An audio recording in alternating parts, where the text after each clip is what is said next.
তো আমরা ব্রেক নেওয়ার পর আবার বেরিয়ে পড়লাম তাজপুরের উদ্দেশ্যে।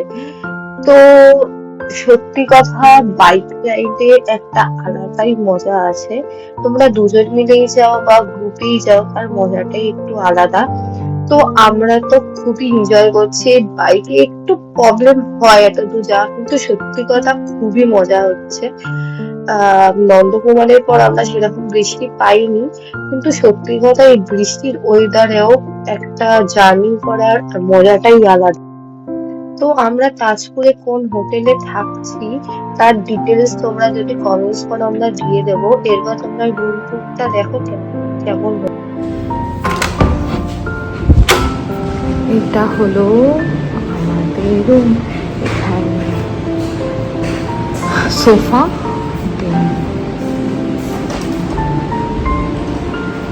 এটা আমাদের বেড, এটা একটা টিভি, দেন এখানে চলে গেলে একটা ওয়ার্ড্রোবের মতো, দেন এখানে আয়না, যেটা আমার একটু বেশি পছন্দ হয়েছে। আমার এইরকম তো খুবই ভালোই লাগে, খুব সুন্দরই লাগছে। দেন এইটা হলো ওয়াশরুম। ওয়াশরুমটাও বেশ ভালোই সুন্দর, বলবো না খারাপ। তো তোমাদের রুমটা কেমন লাগলো জানিও। আমার তো খুবই ভালো লাগলো, তোমাদের কেমন লাগলো প্লিজ জানিও।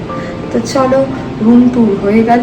দেন আমি এই দুদিন কী করবো আর আমি কোথায় এসেছি ওটা তুমি বলাই হয়নি। আমি তাজপুর চলে এসেছি ঘুরতে, হুট করে প্ল্যান করে।